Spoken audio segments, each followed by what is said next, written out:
Hello, welcome again to yet another exciting episode of Fix My Family. Here we discuss everything that has to do with families to make sure that we are building stronger families that build stronger nations. In today's episode, would you believe it if I told you that somewhere out there is someone who's probably stuck in a marriage that is not happy to be in, simply because the parents insisted that this was the right person for them? There are so many people who were not in a position to make a decision for themselves simply because of parental influence. So we are going to delve into the topic and to the issue of parental involvement in romantic affairs of their children. Nkoma Brian, ndakubvunza mubvunzo wekuti imimi masarudza mukadzi wenyu, masarudza musikana wamati ndiye wandoda urora. Mwoyo menyu muri kugutsikana kuti this is the person for me, this is the right person for me. Ndiri kumuda nemwoyo wese. Asi mhuri yenyu haisi kuwirirana nazvo for whatever reason, pamwe havamufarire, pamwe vane zvavasiri kutrusta paari, wobva wasarudza kuti iwe uchiita sarudzo. Kana wachuza musikana uyu, chibva waziva kuti watodambura ukama hwako nesu. Kana kuti chigara nesu, kusvikira wazowana mumwe munhu watinowirirana naye, wobva wasiya nemusikana uyu. Pakadaro munopaita sei? Pakadai so inini ndinopapinza nakadai. Kuti kana uri mubereki ka, ndachuza inini decision yangu kuti musikana wangu ndomuda. Even ivo vachati haite hazvitotagare pano kana utaona mafambiro ake. Beta inini nditori, ndouya naye. Ndosaka kunaona tete. Vanotibatsira ipapo futi kuti apa hametsi haiti kana tinoita vachimuvheta. But mavhete racho ndeyekuti ngavasandudza anzi musiye because inini ndamisa pamwoyo pangu. Okay, yeah. Interesting, very interesting. Saka Mkoma Brian is basically saying inini handiudzirwa. So sarudza mwoyo wangu ndizvo zvandasarudza. Saka imi muri kuti munogona kutosiya nemhuri yenyu kuti makutodambura ukama. No, ipapa tidambure ukama, tetite semuukama, but zvinoitika ndezvekuti kana vatiosiya, kana vatibva tasiyana zvamuchose, ndinongobva mbichana, ndombonoita ndichiita nemunhu wangu, but ndinodzoka ipapo. Hapana mai vanomborasa mwana wangu. Okay, interesting way to look at it. So vari kuti hapana mai vanomborasa mwana wavo, but we know of some people who actually have gone for years, 10, 15, some who did not even attend their parents' funerals because of such issues. Thank you so much for this opportunity. Inini ndine mufungiro wangu wekuti tinodzokera pakuti sei mubereki azosvika pakundionesa kuti munhu wako haaite. I wouldn't want to take it as vapindira murelationship yangu kana kuti mumarriage yangu, muwanano yangu in a bad way. But ndiri kuona kuti pfungwa dzavauya nadzo dziri kurambirwa munhu wangu dzakamira sei. Nekuti ndine pfungwa dzekuti mubereki ane dzinokakata anoshira mwana wake kuti aite zvakanaka. Saka pamwe pacho nekuti vabereki vaona zvakawanda, vanenge vatori nemuono kutoona kuti nemuitiro watiri kuita, nekuti semenzanisi unoziva kuti vabereki vane mukana wekuona kuti mubatiro wakaitwa mugoti uyu sadza ritichadya mbodza pano. I-experience yavaonesa izvozvo. Iwo risati raibva uda kuzama kuita nharo kuti rinoibva, but vanenge vachitoona kuti nemubatiro wamakaita mugoti sadza iri hariiti. Saka vakandionesa kuti munhu uyu ndinofanira kunge ndiri kutsvaga uchenjeri kuti sei ndiri kunzi ndisiyane nemunhu, nekuti mubereki wese anoshuvira zvakanaka. Kana akambogona kundichengeta, kundirera, zvosvika makore kuti ndakuwanawo wangu, handitika zvinoratidza kuti ari kushuvirawo zvimwe zvakanaka, ndaakutangawo kuenda mberi nemunhu wangu. Interesting. There is a phrase that you used there, kana ndabata zvakanaka. Mataura mashoko ekuti mubereki wese anokushuvira zvakanaka. Icho kwadere. Machita, thanks Nigel. I mean, I think we can tell Santitor mubereki, a mother. Wakarera vana vake 4. Kusvika vakura pavakasvika vakaita zvavakachiva. Munhu wese wandakanchirira ndaishuva zvakanaka. Saka handizongoti munhu akuda kuroora, handichadi kuti aite zvakanaka. Hazviite kauti akuda kuroorwa. Pane zvataurwa kuti mubereki wese, like he said that phrase that you are reiterating, yokuti munhu wese anoda kuti chinhu chakanaka chibude pamwana wake. Hakuna mai kana baba unless panitori nechimwe chinhu kana kuti zvine kamwe kaconnotation kedark side. kana kuti aona kuti mwana wapanzere rekuroora kari kuroorwa ona mukomana wainaye kuti musikana wainaye zveshe zvakanaka hapana chiri kukudza. Munoziva kuti pane chimwe chinoitika apa padumbu pemai apa paanongoziva there's a knowing ndoganiseka chizi a knowemita yongoziva ka there are times ka chaunongoti handina hangu chandoziva nezvake but ndigai ndimboona nguva wozoti uchigara nokuti matauriro maitiro rafuriro and it can only get worse when they get married. Kuti mataurirane kuti ka matauriro ari kuitwa aya marafurirwo ari kuita mwanangu ka just tora mabreaks mumbodzidzana. Handichange ndakudza kuti ramba munhu pandiri kuti maonero andiri kuita mwanangu ndaonawo zvakakura takabva nako kumuka hakuna pwe. This thing can only get worse maroorana. Saka look at it. Okay, interesting. From the points that are being made, before I come to you, Bianca, from the points that are being made, it seems that because of the experience that parents have, we are seeming to conclude that their intuition is always right. Like noemita yamataura kuti dzimwe nguva handisati ndanyatsoziva kuti chii chiri wrong pamusikana uyu but noemita yangu iri kungoudza kuti so inini semwana am I always supposed to go with that flow? Am I always supposed to trust, before I come back to you, to just trust your gut feeling kuti mubereko wangu anondishuvira zvakanaka? Ende ndoda kuti question yangu iyo muibate kuti are we sure kuti mubereki wese anoshira mwana wake zvakanaka? Number one. Chechi2, mataura mukati mubereki wese ane dzinokakata. Tiri kuti mubereki wese ane dzinokakata here. So while we ponder on that, Bianca. Okay, I wanted to comment on mubereki wese anoshuvira mwana wake zvakanaka. Vanogona kunge vachifunga kuti ndo zvavari kuita, but also let's remember kuti vabereki vanhuwo. And I feel like sometimes they are selfish. So in the decisions that they make, zvinenge zvichivabenefita ivo more than iwewe. Pamwe munhu wavari kuda kuti uroore kana kuti uroorwe naye, pamwe ivo ndo vari kumufarira and not you. Kuwanenge akuwana kupi? No, I mean, pamwe vanenge vatori neshamwari yavo kuti roora mwana wamainingi. Okay. You know, okay. And pamwe iwo wauri kuda wacho, there is really nothing wrong with that person, but then because they are also selfish, they consider their needs before yours. Okay. Majiwat, you have something to say. Ini nangu ndinoti mwana mukomana kana akaroora handifanira kupindira nyaya dzavo vari two nemukadzi wake. Nenyaya kuti ininiwo kwandikaroorwawo nditoriwo muroorawo futi. Saka inini kana zvavanenge vataura mumba mavo kuti kana kuti murume ada mwana wangu ada mukadzi wake waada iyeyo ndiye ari pamwoyo pake ndane kuti ini ndakazopindura mangwana zvenzi zvakunzi mama vai ndivo vakakonzeresa kuti imba yangu iite sei iparare. Saka inini tinoti vabereki, isusu vabereki, siyai vana vaite zvavanoda, varoore mukadzi waanoda. Ndane kuti isusu tikaramba tichipindira mereji yavo ka hazvizoti mangwana mupedzera vakuzokudza mashoko anorwadza kuti imi mama imimi kana kuti moda kuti ndiroore imimi here. Saka izvozvo ndinoti vabereki isusu ngatisiye vana varoore vana vanoda mukadzi waanoda. Okay. So while we were off air, before I come to you back here, while we were off air, pane nyaya yatataura yeapproach yekuti dzimwe nguva maybe pfungwa iri kuti ane mubereki yakanaka but pamwe approach ndo isina kunyatsira zvakanaka. Can you elaborate on that? So that we just hear the thoughts of others. Kuti, does the message change because of how it has been presented? Okay, thank you. Nyaya yeapproach kuti mubereki ane zvaasina kufarira pamunhu wangu. Vakauya vachitaurawo neni in a nice way. Ne compared kuti vakauya vachiti munhu wako haiti tobva tatosiyana kakupopota like. Zvakataurwa zvine rafu. Ndogona kusvikawo papoint kuti ndobva ndati ndezvenyu. So mune makuzviitira kuvasvotesa zvine unogona kuita mukuboeka nawo. Yes, okay. Handiti zvokutosvika pakuroora. I hope there's no one who is watching here akaroorerwa kusvotesa. So you can continue. Vakauya neapproach iri a bit chilled.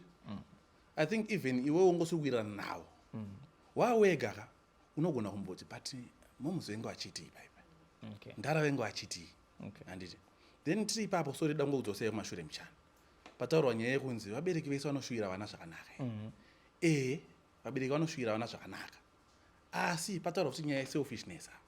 Saka unogona kunzi usaroore nhingi why mubereki ari kuti ukaroora izvezvi hauchatotichengeta ona saka munhu afunga kuti mubereki ane zvaasiri kufarira pamunhu but ari kuti maedzi ukakasika kuroora kuroorwa isusu takutojambwa mundiri mubereki haasi kuti haakufarire asi ari kuonawo side rake. All right. So ipapo panika kanyaya. All right, that's a very interesting angle, which actually leads me to one of the facets of our discussion.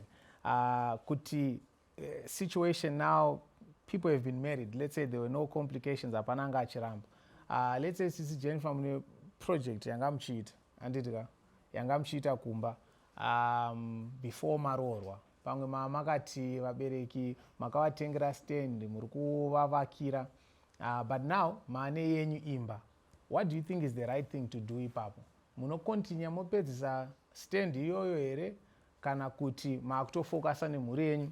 What do you think is the right approach? Ndingangoda kuti pfungwa dzako ini ndinokontinyawo nekana ndaurwa ndinongororwa then ndarorwa ndinokodzoka sevabereki vangu vandingazowarase ndoramba ndichizongokontinya zvandainge ndichivaitira. Ko murume akati chimbomirai? Zve zvakuenderana nemurume wacho kuti anenge akapirawo sei, asi kana kuti ndoendawo basa zvemubereki wangu andiregedze kuchengeta. Mubereki wangu ndinochengeta nokuti ndivo vakandirera vakandichengeta kusvika ndikwere. Okay, right. Ndichati ndizame kupindura mubvunzo wamatanga kubvunza uya ndichinobata zvabva kutaurwa nahanzvadzi yangu apa kuti murume wangu akazoramba. Hakuna munhu ari normal ane dzinodhonza anongoramba chinhu pasina chikonzero chinobatika. Zvandinotsanangura ndezvekuti patinodzoka kumubereki kuti wamati mubereki wese ane dzinodhonza anoshuvira zvakanaka ari kumubereki wese. Zvatinoreva kuti patinoti mubereki ari normal, tinoreva kuti mubereki wese aona kuti mwana wangu munhu aakutora hapaite 2 years anenge afa nekurohwa. Munhu ari kutozikanwa kunzi akubva kubackground ine violence, ine mhuri iri kutozikanwa kunzi mumwe akatombosungwa akatomboponda munhu. Iwe ndiko kwakuda kunowanikwa. Iwe unogona kunge nemunhu kuti ndinozomuchinja asi vabereki vanenge vaita sei vaona. Muenzaniso mudiki wandinogona kupa ndewekuti kune mumwe murume kuti anosvika kuti haana kusiya mari yenyama pamba osvika kutanga kurohwa mukadzi kuti sei usinobika zvinhu zvine nyama. That's not a normal husband. Okay.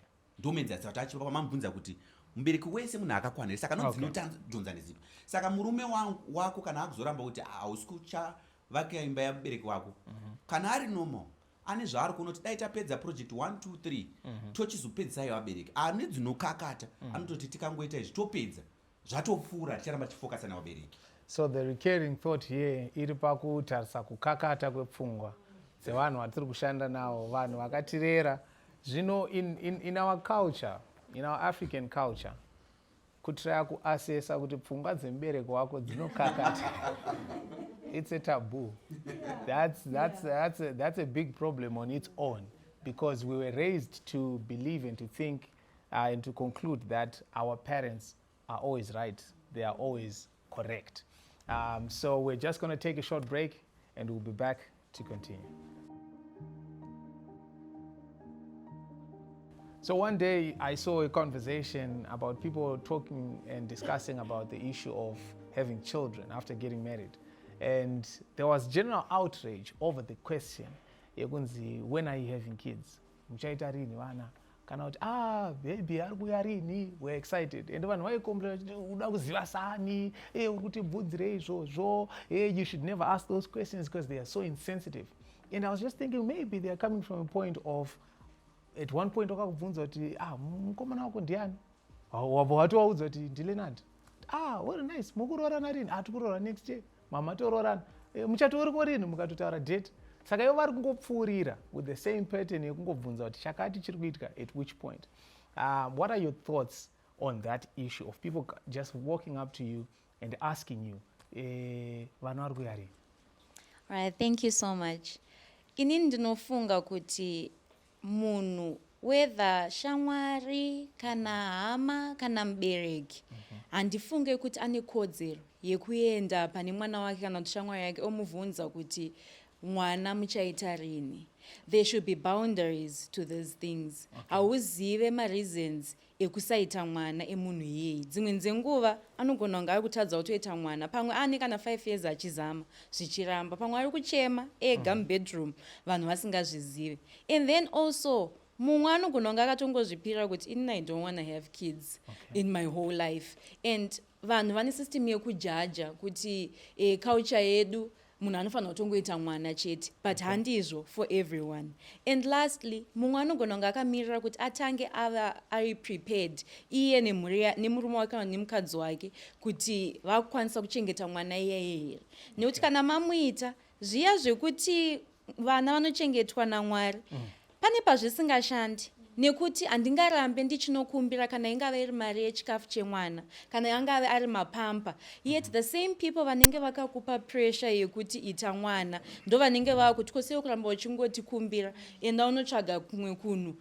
You know, so and I don't think that people should ask you when you're going to have a child. Vanozongoona wani mwana kana kuti usina kuita mwana.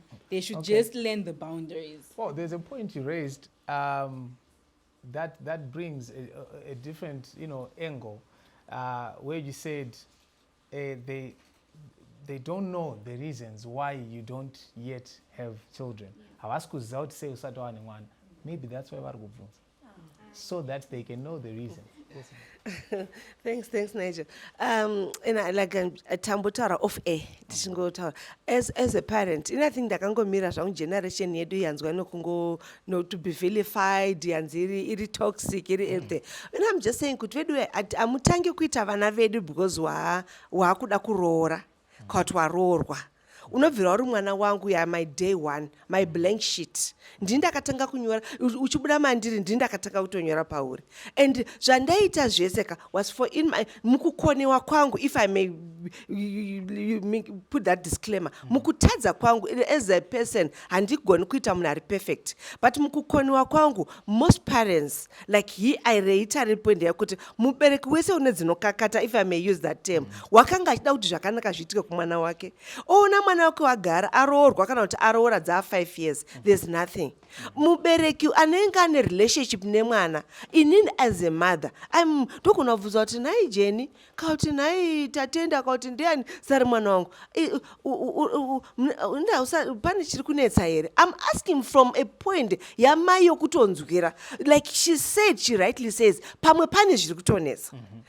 Inini semumwe mubereki unoti ndonamata mwana zvavanotendavo anogona kutoita zvakati, but point yamai kana especially mai ndo vanobvunza baba kashoma kushedza mwana kuti naiwe nemusiri kunzi ari mwana mukomana. But my point ndeyekuti hongu tisatanyanya kushatisa vabereki tiri pano because they are vanhu ivavo vakatotisa pano havana hatina ngosvika takugona kungomeka decisions, takungogona kuti ndakugona kuva nemukomana wangu, ndakugona kuva nemusikana wangu. Pane zvatakaona mukukoniwa kwedu, if I may, ndofunga zvinoda kuti vanhu vazinzwisise.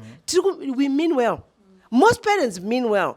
Saka nguva zhinji tinogona kugaraka tichiita out there giving this toxicity in my parents, which is not the case generally. Ndinogona kupa advice like ndamutaura about Noemita before. Inogona wadero yangu rasa musi oyo. Aione nguva dzose haisi Mwari kai Noemita. Ndogona wadero musi oyo ndapotsawo.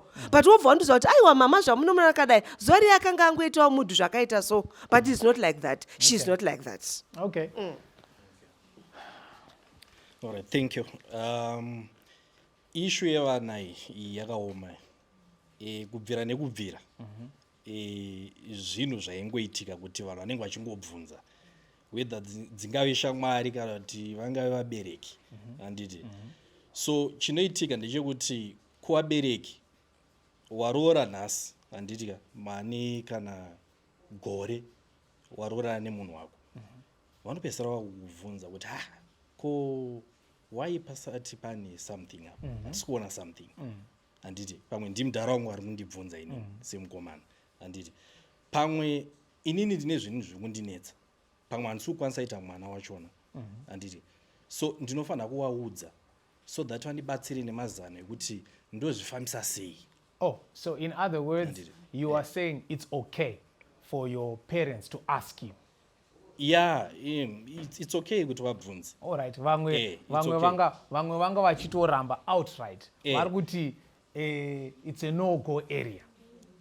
and also while imwe we finish. issue ndeyekuti tabva ipapo pakuti it's okay kuti vabvunze handitika nekuti zveshe unenge une problem handitika kuti iwewe vanhu vasaramba vachikubvunza vanhu vekumba kwenyu handitika tomboti unozvarako handitika unongowataurira kuti isusu torambotanga tagadzisa upenyu inini nichi nemudzimai wangu toda tanga tagadzisa mafinances edu kuti tizokwanisa kuita mhuri handitika so that vasarambe vachikunetsai vachikubvunzai kuti ko zvaita sei zvazodi takuda vazukuru this and that handiti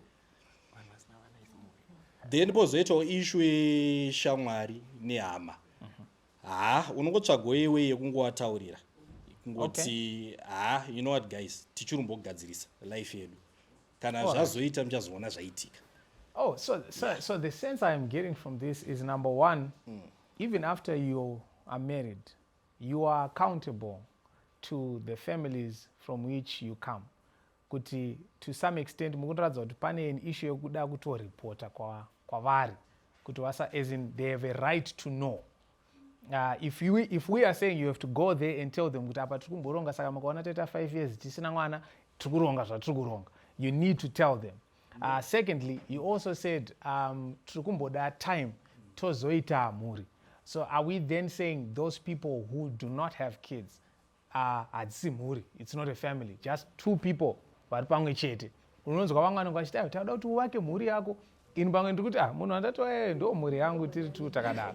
So just yes, koma brother. Inini hangu sekuona kwangu ka mubereki anenge akatarisira kuti arura muzukuru, but kuti ndimuti amai ka paya pandaenda kuchikoro paya makatadza imimi makamhanya kutiita but makatadza kuti taitoenda kuchikoro tisina kana bhutsu. Saka ndorombotanga ndagadzirisa inini upenyu nemunhu wandinaye, then nekufamba kwengu vazukuru vanouya nepolite way tichitaura, but mai vakauya katobvunza kuti sei iwe usitoita mwana izvezvi, chii chiri kumbonetsa ipapo? Aiyo ini ndinokwanisa kutsanangurira mai zvakanaka, kana kuti vari baba ndovatsanangurira zvakati zvakanaka zvekuti hatikwanisi kuzoti mangwana watarisa kuti mene chimukadzi chacho ichochicho, because imimi wacho amai muri kuda shuga futi kubva futi kwandiri, ndikatadza kuchengeta futi imimi amai wacho futi problem futi animashona. Interesting. Okay, Sharon at the back. But I'm just wondering, in a polite way, I don't think there's a polite way of telling your parents that makamanya kutiita. And kuti uvaudza kuti one takakura tichitambura because imi manga musina mari, imi mada kuti maisa futi kuti ndizotambura kuita vanhu. Sharon.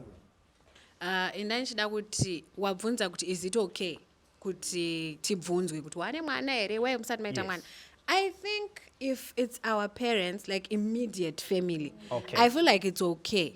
But ngatitangirei pakuti let's be conscious kuti not everyone wants to have kids. So I think the conversation should start from, do you guys want to have kids as a couple? Okay.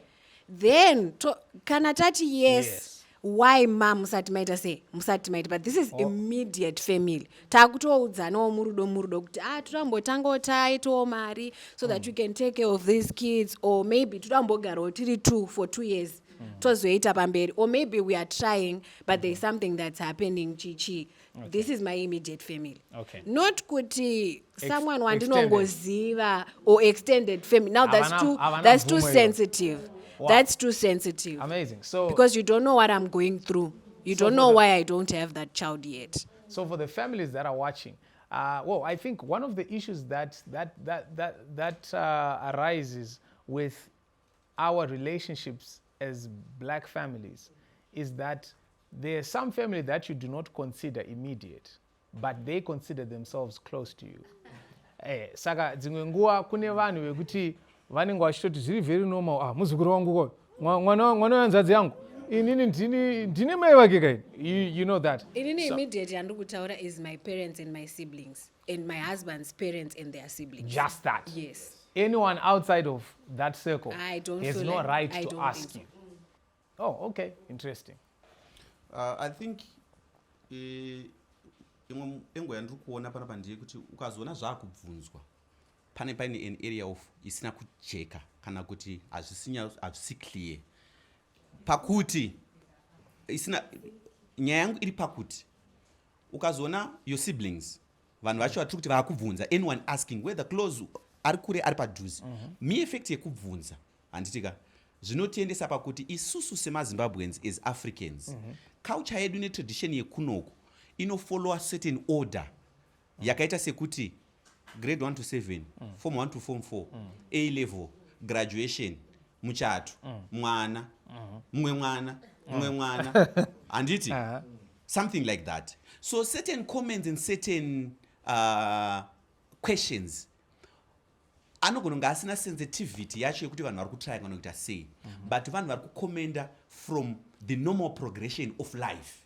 handiti yekungoti wakapedza form 4 wakufanira kuita A level manje well done wagraduata takuda muchato manje kwese uko hapana ari kuve defensive nekuti zvinhu zvinotarisirwa nesociety but also semaafricans tinongoti soti vachibvawo kuchata nekuti kutaura chokwadi tikada kuita research yestatistics dzevanhu vari kuno the african side vanoti isusu tiri kungoroorana tozongogara tisina mwana percentage iyoyo iri very slim but it's different from the western yekuti people can cohabit for 4-5 years ozonzi vazoengage vazoroora. All right, just to hold you there, do you not think that percentage is also small because of that pressure? Yes. That if people were just raised in a society that says it's okay to be just the two of you, probably that percentage will be larger. Anyway, Bianca. Inini ndoda kukomenta pa point yabakevi because vari kuti tinenge tisina kufollowa manorms saka that's why people ask. Yes, that's what could have been happening pesapa. But tinofanirawo challengewo zvinhu zvisiri izvo kana zvichiitika ndosaka tiri kuita fix my family tiri kugadzirisa pasiripo. It's not good to be going around asking people who you are not close to kuti muchaita vana rini, ucharoorwa rini, uchachata rini. Kana musina relationship iyoyo stay away from those questions. Hazvina basa kuti ndaita zvinhu zvisiri izvo zviri normal kana kuti it's wrong. Let's stop it. If we are stopping it now, then that's it. But there are also people Nigel vekuti waita mwana 1 unofanzi akuda munin'ina ushu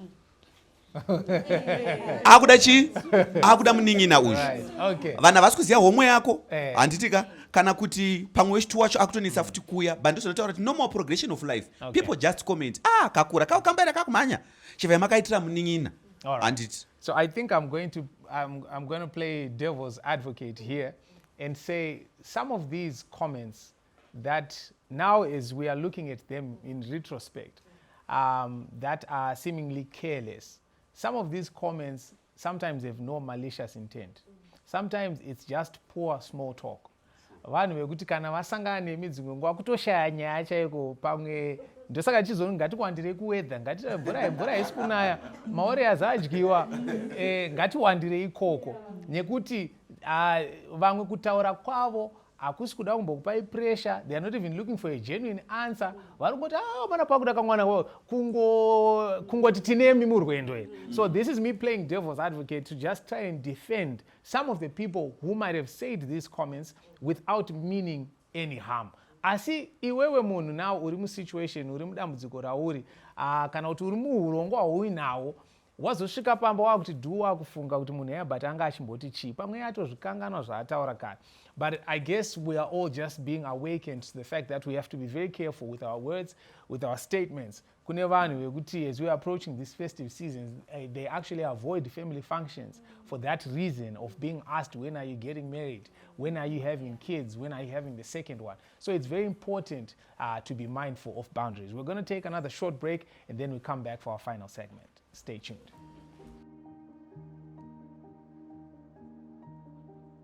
Right, welcome back. Very interesting discussion we are having here. One of the things that are standing out is the issue of the importance of relationships, cultivating a healthy, functional relationship between parents and their children. It is important to also note for all our parents watching that sometimes the relationship that a child has with their parent may not necessarily be the same relationship that the parent has with the child. Amai vanogona kutofunga kuti ndinotaura nemwana wangu isi tinotaura zvekuti kana pane zvikumunetsa akasununguka anozonitaura and that same child ari kuti mai havatangike mama ndinogona kutaura hangu nawo nyaya idzi but idzo handitoziva kuti ndoenda sei. Anyway, we're getting into our segment where we discuss certain scenarios. One person who wrote to us anonymously and said they had a situation where they're based in a foreign land, newly wedded, after a couple of years, they gave birth. The wife gave birth to their first child. And then as per our normal tradition and culture, anamai, they went all the way to the house where they were staying. Kwakatanga amai vemusikana wabva vauya vachibatsirawo, vachibatsira vachono muzukuru wavo, vakatoita get along perfectly fine. And then amai vemukomana came into the mix. Now you must know that for people who are based in the diaspora, it's very normal for people to share duties and to share responsibilities and to share roles. It's a bit different from our traditional setup down here, where baba vanongouya vangoti sadza riri kupi, wachai hembe idzi, tsvairai mumba. So amai vachiona maitikiro aitwa zvinhu vakati mwana wangu akadyiswa chete. Vakati ndozvava kuitwa izvi, uri kuita zvese izvi uchimhanya uchidii. Mai vakasvika pakuzvitaura pamberi pemwana wavo kuti iwe wakadyiswa, uri kutongwa nemukadzi uyu. Vakafambisa shoko iroro zvakare to even the rest of the family. Now the guy is saying, we're about to have our second child now, and I've made the decision that kumhuri kwemukadzi wangu vese vanoda kuuya vakasununguka kuuya, they are free to come, but kumhuri kwedu isusu hakuna wanichatendera kuti atsike pano. Do you think that's right, or it's wrong to take such a stance? I think decision yakatwa nemfeso iri very wrong. Okay. I know my dynamics ekudiaspora neekunoku akasiyana, and most people don't understand that. So I think this guy, what he was supposed to do was kutaura naamai vake kuti moms, panapa ndanotombosara uri mwana, because nguva dzatoshanda mukadzi anoshanda usiku kana oshanda chi ende kuti haye maid zvasiyana nekunoku mamaid anopiwa mari dzaanopiwa dzedziya uko kunodhura. Kana takwanisa mwana kudaycare, it's very expensive. So moms, isusu tinotobatsirana panapa kuti uyo achaenda kuya dai mabasa 2 ndokuti tikwanise kurarama. So ukakwanisa kuchionesana naamai vako kuti ndosaka tiri kudai, tasiyana nemararamiro ataita kuZimbabwe, unogona kuti madam, garai padeni, zvese ndinouya nazvo. Kana kuti mora madam kuenda kubasa, aiwa maid wedu wewe $100 tinaye. Uko is very expensive. Okay. Maitira akatoita nokupedzera kutofunga kuti pamwe akatodyiswa sure. Because how can you just cut your family like that? Wotaro danzi wekumukadzi ngavauyi. Okay. Imi muchiregedzai because mukundiri ndakadyiswa.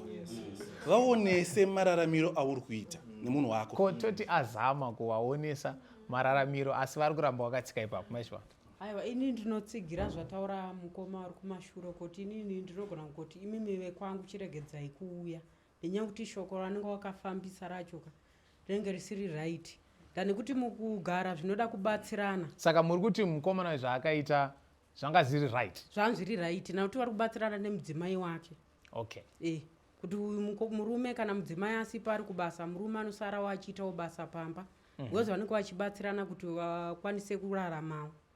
Saka mbuya ndowakakwanisa kufambisa shoko risiriyo. Vakutoita muroora munhu akashata. Okay. All right. Inini ndinofunga kuti both sides, now that I've heard uyu zvavataura mukoma ava nezvataura sister yangu, ndofunga kuti both sides vese vari right, but at the same time vese vari wrong, because it depends kuti pakaitika zvese izvi mwana mukomana akawana mukana here wekugara pasi namai vake sezviri kutaurwa izvizvi, kana kuti akatogara navo pasi shuwa, agara navo otoona kuti havasi kudzora tsvimbo, vari kuramba vachitoti aiwa mukadzi wako anorowe, azama zvipi nezvipi kuvarakidza kuti honai mabills akamira so, tinobatsirana so, hatikwanise kuendesa mwana kudaycare, hatikwanise kuita maid, kunodhura, asi mukadzi wangu ari kuzama nepese paanogona kuti aite mawifely duties ake. Onzwa mai vake vachiramba vachingotaura kuti mukadzi wako anoroya, vosvika kuZimbabwe vofambisa shoko iroro kwese hama dzese dzava kutofunga kuti mukadzi wako anoroya. Aiwa, it's very right kuti ava cut off kuti you know what, kana mukuita problem auya kunoku, it's okay, ndinouya ndichikuona ikoko inini than kuti muye kumba kwangu. Okay. Yes, Nyaradza. Ini ndoda kushandisa case study yana mai chu vakasiyana. Chati mai vemoskana vakauya vakati all is well. Vachita the same thing chekushare my responsibilities, right? Ndobva mai vemokomana ndobva vauya vakati this is not right. Vakatoudza family yavo kumusha kuti mwana wedu akadyiswa. So I think now that Tripa fixed my family, irresponsibility yana mai mukuraiza kwavanoita vana because mai vemusikana I want to believe vanewo vana vavo vakomana vakazviona zviri normal ende zviri okay because perhaps pavaikudza vana vavo vaivadzisa kuti mukomana nemusikana vese vanoshanda ende it's okay kuti mukomana abike asi probably handizi yangu probably mai vemukomana vachikudza mwana wavo pamwe vane futi vana vasikana ndo vanenge vachingonzi ngavasuke ngavabike so vakazoona mwana wavo mukomana akuchinja mwana uyo nep yatove problem kuti anochinja pamba how so now that we are pa fix my family vana mai tikudzei zvakafanana tichiziva kuti tese tinoshanda and it's normal. Okay. Ndine muono wekuti kushona kunonzi muzivi wenzira yeparivare ndiye mufambi wayo. Ukazonzwa amai vakuti wakadyiswa vane zvavaona. Hakuna mubereki ano dzinodhonza.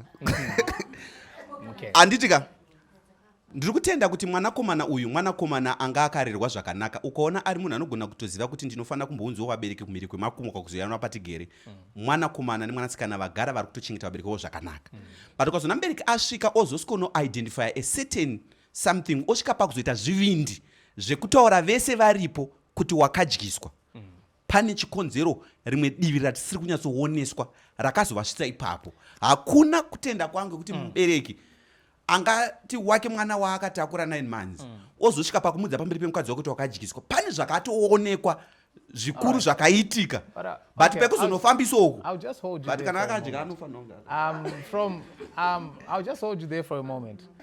Your sentiments have generally are generally leading us to a point of concluding that once someone becomes a parent, once someone becomes your parent, they are well-meaning, they have good intentions always, and they have good ways of meeting those intentions.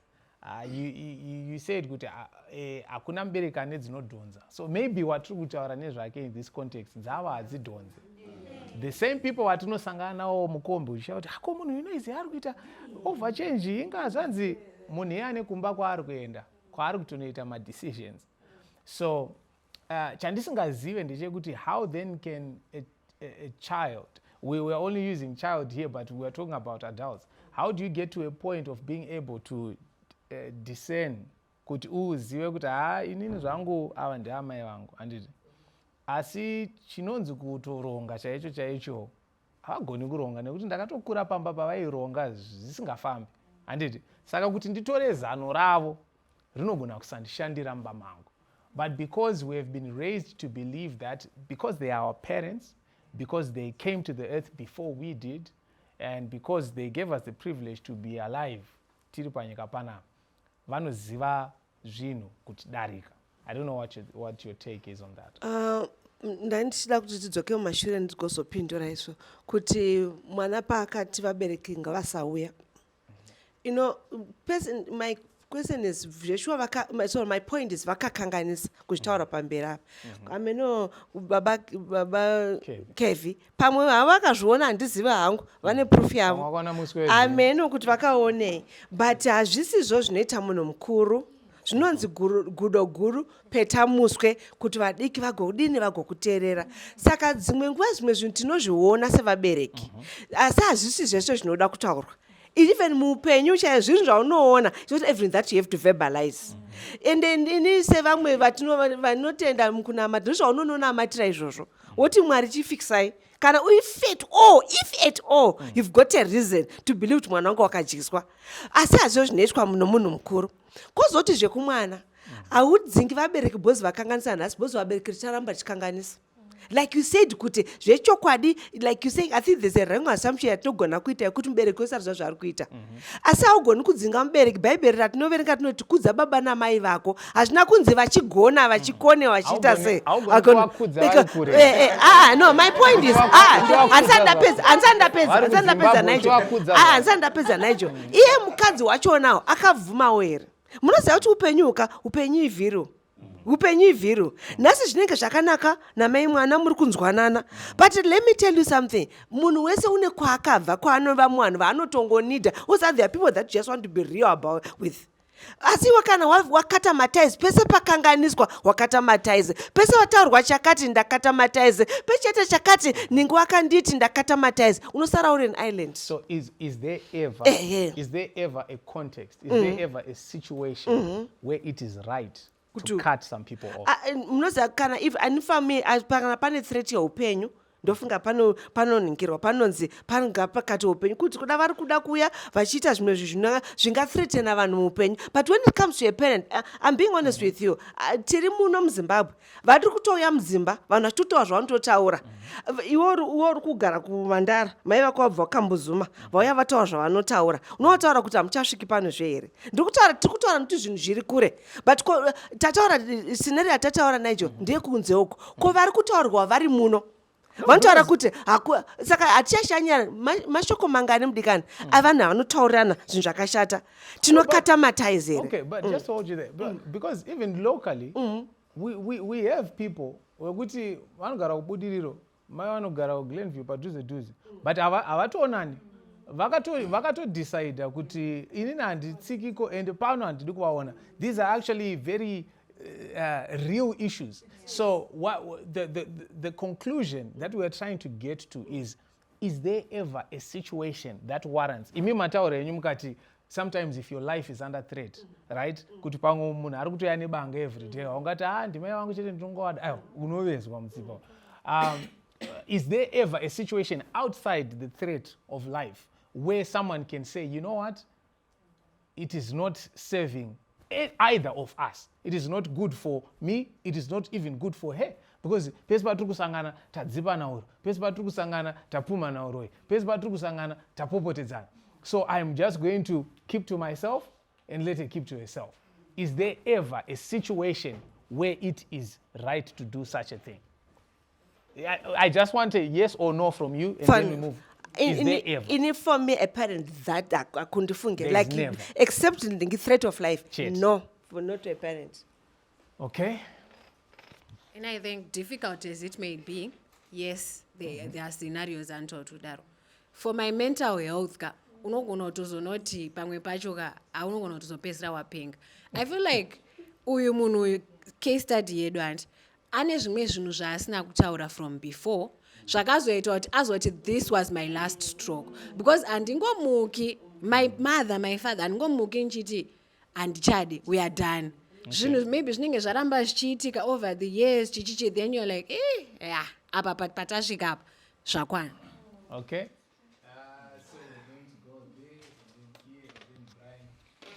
So before we close it off. Okay. Maonero ndanichiita pange pachitaurwa inogona kuda kuti dzosa kunyaya yedu yekutanga yekuti unenge wakaroora munhu angagara asingadiwe. Okay. Waroora munhu agara asiri kudiwa ndiye kamusikana wewe wanzi iye musikana wewe uti aiwa ubva waroora namoenda kudiaspora. Wati mama huyai but vagara vane negative attitude towards munhu wako because ndo nyaya tatari pekutanga kuti unoita sei mubereki akati munhu wako aite vamwe wakati aiwa ndinongoroora chete ndiyo andoda unoroora but hazviroti vachabva watanga kumuda vanogona kuramba vasingamude and vanenge vakungotaura nyaya wakatyiswa unozosvikiswa maplates ndiwe unotsvaira mumba iye akarara pamwe munhu abva kuna shift asvika pamba kuma6 ma7 makuseni usikourara but pamba pada kudyiwa kuma8 9 mama muripo ndakutongopinda kamukisheni handiti kana kuti mamuzi wacho titori tese mukisheni muroora akarara akaneta but munonzi kana kuswira kakarara just because vane negative attitude towards munhu iye. Okay. Yeah. Thank you very much. Inini hangu ndansoda kutaura zvakawanda ndandoda kungospecifya pari kunzi threat of life up. Tinogona kuzvitarisa zviri kuti from the other side but sister yangu ari kumashure kwangu ataura kuti mental health and pane paunoudzwa mashoko nemubereki ekuti unogona kufunga kutozviuraya iwewe wacho. That's a threat of life. Murume wako anogona kuona kuti pese pari kuuya amai vako iwewe health yako iri kudzikira hauchadya wakungogara uchirwara ungara unotemwa nemusoro hauna chauchakwanisa kuita waonda kunge munhu ari kutorwara chaizvo iyoyo i-threat to life. It's not just threat to life Physical. yekuuraya munhu kudai so unokwanisa kutozviuraya wega iwewe because of that. Come on, Brian. ya haiti toda kutongotaura kuti ipapapo vana waberekika pane pamwe bheta kunditora waenda neni pasaidhi handiti wondodzora mwana wangu chichiri kunetsa ti pane kuti wobva wanditi pamberi pemukadzi pamwe mutori nevana wobva wanditi wakadyiswa apa plus chikafu chacho chandiri kubika nekudyiswa ichocho pamwe amai muri kutonzwa nzara ndope munozofamba futi kumusha makuti taimbodya iri kumba kwacho mukadzi wacho anga asikandibikiri patinokuti inini ndenge nditotirai kuda kudi kafiridza kuti amai vangu waende kumusha futi wachidi wachifara ubva ushinga kugara pachiya kwatora kuti iwo wakadyiswa amai munenge mandipusisa kaiva. Wow.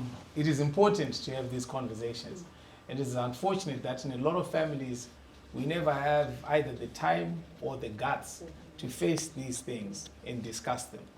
But it is pivotal if we are going to build healthy families. I believe that a lot of the conflicts that we're having are not arising from a place of ill intent or people who hate other people, but a lot of times it's just misunderstandings. Sometimes just the gap between generations, the differences in culture. Twitter nyaya yamazuva ano yekuti kwanzi kune ma2k isu vangu takutonzi tiri ma1k tatisingazvizive takutonzi tatochembera patitori ipapapa kuno vanhu vakutoti hamutinzwisise hamusi kunzwisisa zviri kuitika mazuva ano. So it is a clear sign that without communication these problems are going to go on forever. But when we sit down and we discuss these things, tinonzwa pfungwa dzemumwe munhu, tinoziva pari kubva kakusanzwisisana. Just as we close off last episode, we discussed an issue of a lady who had lost a child and the mother did not even offer any condolences. Havana kana kuenda kumba unobata maoko, havana kufona, havana kana kudii. And when we discussed that, all of the people in the audience found that to be wrong. Kuti vaigodire amai vavo, and then 3 months later amai vakatofona vachitokumbirawo mari yeshuga nei. But when I was discussing that with someone then said, mwana uyu anga ari mombe sei? Nekuti kana anga ari mucheche achangobva kuberekwa, mukaucha yedu munenge muchinzi hamubatwe maoko nekuti zvinozoshuridzira zvakaipa, nhumbi inozoteera panogona kuitika zvimwe zvinhu. Now amai vari kutoita izvi, vari kutoregedza kubata maoko, vachiti vari kuita zvakanaka kuitira kuti vasavhiringira mangwana. Mwana ari kuona amai havasi kumubata maoko, haasi kunzwisisa kuti why would my mother be quiet and abandon me in my deepest and darkest moments. So a lot of the times, things like that, these misunderstandings of culture and tradition and these generation gaps are bringing so many fractures into our families. But here at Fix My Family, we believe that with these conversations, we are bringing stronger families and healthier nations. So until next time, please, if you have any contribution or you'd like to be a part of the audience, write to us. If you have any situations that you think we need to discuss, write to us on the details appearing on your screen. And until next time, God bless you.